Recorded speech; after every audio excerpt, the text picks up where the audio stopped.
Hello everyone, Sharpeter43 once again bringing you all Game 2 of the pools for the March Madness Draft Tournament. In this battle, we battle Scoot, or Zamcro as he's known as here on Showdown. He's the coach of the Blackmont Raikougars, and the league that he represents here is actually the International Trainer League, or ITL for short. But yeah, so the team that we're going to be bringing for him here is actually going to be pretty much the same that as the one that we brought from in the last game. But the only difference is that we're going to be switching up a few sets naturally, because we can only switch up so much honestly with only 8 months. And we're going to also switch out Nidoking for Heatran, because I think the matchup from Zamcro here is actually a lot less favorable for Nidoking than it is for Heatran. So I figured Heatran can probably do me better, and it can also help with Tangrowth when it comes to that fire type weakness. But yeah, either way, so yeah, what my opponent brought was Landers T, Mega Alakazam, because that's his Mega by the way. He also brought Infernape, Scizor, Rotom Wash, and Decidueye. I don't know what sets they have obviously, but I mean, that's kind of what we're gonna find out right now and see if we can actually win. I personally was actually like, I like the matchup obviously, so I personally felt like I could actually have a chance to, like, I felt like I had a better chance to beat him than him beating me, because I felt like the matchup was kind of in my favor, kind of. I felt, but I could be super wrong on that honestly. So anyways, here's the battle. So I'm gonna lead off with Cofagrigus, and he's gonna lead off with Landers T. Gets the Intimidate off, and again, this is his Z user by the way, his Landers T, that's his Z user. So I think I was personally convinced that even after a Tectonic Rage that I'd be able to take it obviously. So I decided to just stay in and go for the Will-O-Wisp, because if he gets the Tectonic Rage off on my Cofagrigus, I can possibly live it and then punish it with a Will-O-Wisp, and then I can switch out and do whatever the heck I want. So yeah, but what he's gonna do instead is actually just hard switching the Rotom Wash, and I get the Will-O-Wisp on that instead. So here, what I decided to do now was switching the Thunderstarian. Now the reason for this was not because I was predicting Toxic. In fact, I actually was not expecting Toxic, and if there was anything to fear, it was probably the Will-O-Wisp, which I think I actually did consider as opposed to Toxic, but Toxic definitely did not cross my mind here actually. But the biggest reason I switched in Thunders here was because for some reason I thought that he just wanted to take the Will-O-Wisp and then go for Volt Switch into what exactly? I didn't know honestly, but I was actually predicting more so the Volt Switch than the Will-O-Wisp honestly, because I know for a fact I wouldn't want to switch in my Haxorus or Sharpedo on a Will-O-Wisp either. Not to mention they both don't simply take out this Rotom Wash if it's a defensive variant, so yeah. But here as a result, because I'm on the timer now, I just decided to just go for the Nasty Plot right here after taking a turn of Toxic right here. Because if I keep switching around, I'm just going to take more Toxic damage, and then I can't set up anything. So, but as I do the Nasty Plot, he's going to switch into the Decidueye, and as you can see, he has that damn Cobra Berry, which, god damn it, I'm super annoyed that every single time these people prep for these Dark type moves, it's always happening specifically when I need it to not, you know, proc basically. But yeah, whatever. So anyways, I just go for the Dark Pulse here, and as you can see, this thing takes it very, very well because of the Cobra Berry. And seeing how it does that much even after +2, I know that the Cobra Berry kind of mitigated the damage, but I honestly expected more honestly from this, which kind of tells me that even though this thing had a Cobra Berry, it was probably specially defense invested, which is obviously not good for me. But nonetheless, well, actually, before anything, he actually goes for the Spirit Shackle because he took the Dark Pulse very well and did not get the flinch as I was actually hoping, in all honesty. And it doesn't do as much as I thought it would do, but after the Toxic damage, I can take out this Decidueye if he actually leaves it here. Sure, but my Thundurus T will also go down, as you're going to see right here. I go for Dark Pulse, take out Decidueye, but unfortunately, due to the amount of turns I've taken from Toxic already, I was definitely in range to go down to Toxic after a Spirit Shackle. So yeah, this was a double down, and I decided to send in Cofagrigus once again because my Cofagrigus hasn't taken any damage once again, so I figured why not just go for the Will-O-Wisp. Although I don't think I go for Will-O-Wisp here in this turn actually. I think I actually go for the Trick Room because I was thinking that maybe, just maybe, he'll send in the Rotom Wash again. And that's exactly what he does right here actually. He's actually going to send out Rotom Wash and actually, you know, try to take another Will-O-Wisp even though it's already burned. So yeah, I decided to go for Trick Room right here instead. And now is when I decided to start spamming Hex. In retrospect, this was probably a bad idea, and I think I should have actually switched into Tangrowth. And the reasoning for this is because I'm gonna get damage on this, sure, but now he gets the Toxic off on my Cofagrigus, which had I taken the Toxic on Tangrowth, I'd be able to switch around and be able to abuse the the regenerator on this thing, because this time this Tangrowth did have regenerator, but you know, I didn't get to really exploit it that much here because I decided to stay in with Cofagrigus and just go for Hex instead of switching it Tangrowth in. But for Cofagrigus, this Toxic is bad because the only recovery this thing gets is from leftovers, whereas Tangrowth would have gotten a lot from Regenerator, and Regenerator would recover a lot more than what Toxic deals damage with. So this was kind of a debatable play in retrospect, actually. But again, at the time I didn't really think about it, and at the time I was just more concerned with getting damage on this Rotom before it, you know, starts to take out the entirety of my team and just starts walling the heck out of me. So yeah. But here, I think I go for another one. Since he already got the Toxic off on me, I figured just go for another Hex just to weaken this thing as farther as possible. But at the same time, this was kind of risky because he could have had Pain Split on this Rotom. And if he went for Pain Split, I would have just been going down to the Toxic again, which would have sucked, obviously. But he actually decides to just go for the Volt Switch and just sends in the what's it called, Scizor. And I think here I switched into Tangrowth. I don't know why. Yeah, oh yeah, okay, yeah, here I sent in Tangrowth, and the reason why was because I had seeing how he just sends in Scizor, which kind of can't touch Cofagrigus unless it has knockoff, which he could have very well have gone for here on the Tangrowth. He could then U-turn, but I just switched back into Cofagrigus just to predict another U-turn. But the thing is that here, I was actually more so concerned with the fact that he just sent in Scizor just to have me go for Will-O-Wisp, and then he can send out the Cofagrigus. Maybe in retrospect I should have probably just went for the Will-O-Wisp though, because I think I did have Psychic on this Cofagrigus. I don't remember, but if I didn't, then oh well. But if I had Psychic, I definitely should have gone for it here.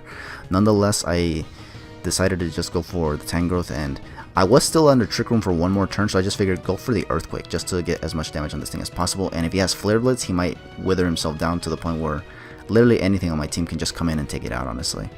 Unfortunately for me, he saw the Earthquake coming and he just sends out the Rotom Wash now.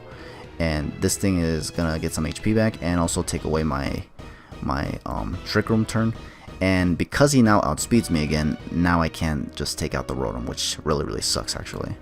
And he just Volt Switches and goes into Scizor, which takes nothing from this Giga Drain. So now I have to switch in Cofagrigus because I definitely see the U-turn coming. And yeah, I think from here I just pretty much sack this Cofagrigus unless Cofagrigus can take a hit and get some damage off on something.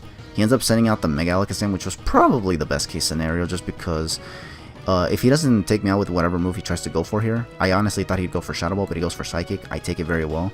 And now here I just get some Hex damage off, which is nice because now Sharpedo guarantees the KO with Crunch basically. Although I think even from full it would have, honestly, but I don't know.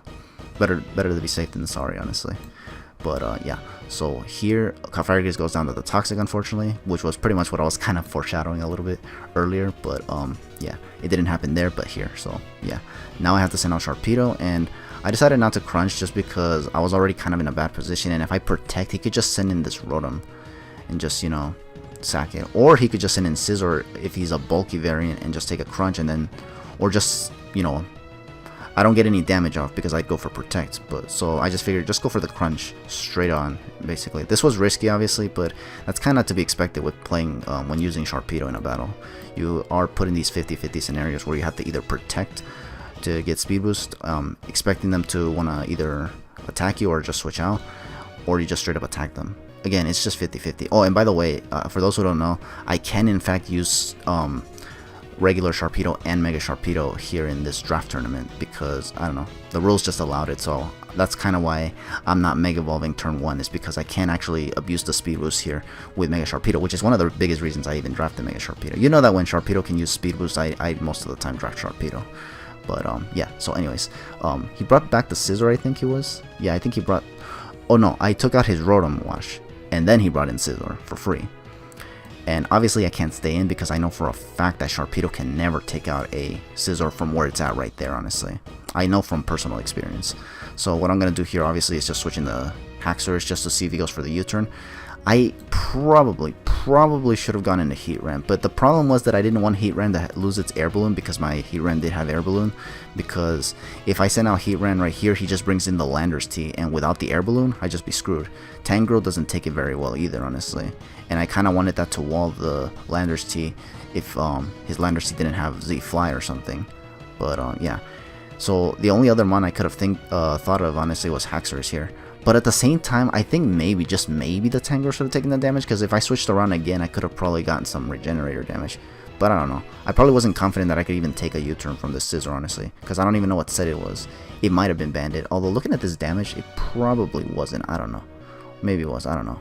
Like I said, I don't know. But either way, he goes for the U-turn, and here he's just going to send out Infernape, which I switched in Tangrowth because I was actually kind of afraid of the close combat taking me out.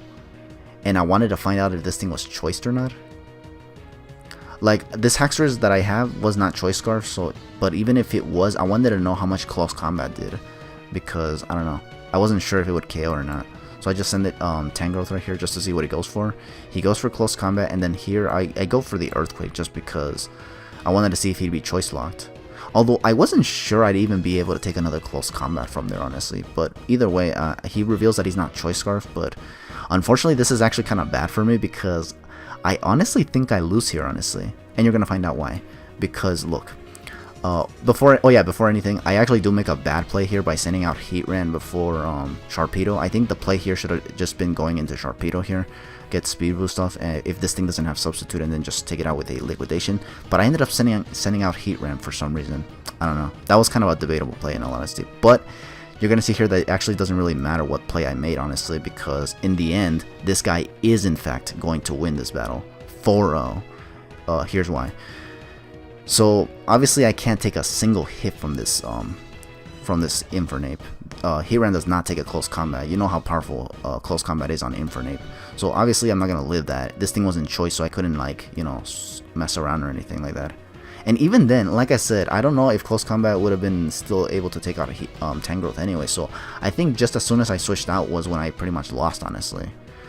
But again, I don't know. I didn't really do the calcs, and honestly, I'm too lazy to do it, honestly. But what are you gonna do? So here I sent out Haxorus, which was what I was matched up with initially when I took out when I actually took the U-turn from Scizor. But as you can see right here, this close combat is in fact able to take out my Haxorus. So even if I just stayed in there, I would not have been able to get the KO on what's it called, on Infernape. Although I think I could have just let this go down and then send out the what's it called, the Tangrowth. But then I would have to predict Scizor to come in and go for Hidden Power Fire. And it was just a 50-50 scenario, honestly. I honestly, there was a chance I might not have even won that, honestly. Because it would be just too many mind games. And honestly, given how poorly I'm doing right now, I just didn't feel it was even worth trying, honestly. But at the same time, I didn't really think of it at the time. So, yeah, this is just all hindsight, honestly. Jeez, I can't talk, but whatever. So here, I'm just going to send out my last Pokemon, Sharpedo, get the Protect off. Try to take this thing out with liquidation, which was probably what I should have done in the first place, honestly, but I didn't do it for some reason. But again, this is where it doesn't really matter because he goes for Mag Punch, I go for liquidation, and as you can see, this thing is Focus Sash, so it was gonna survive anything I went for no matter what, and it would still be able to repeat the process of just close combating Heatran, close combating the Haxorus, and possibly just close fire punching my Tangrowth to death anyway. So yeah, that's gonna be the whole game. We lose 4-0, which is really, really bad, and needless to say, I was actually hella infuriated with this battle just because I didn't do very well, honestly. Like, I felt this was one of those battles where I honestly felt like I had a chance to win this battle, and probably in a much favorable position, but instead I just got 4-0'd like nothing. It seems like the battles where I have the most confidence in winning is when I actually do super damn badly. It's kind of crazy, honestly.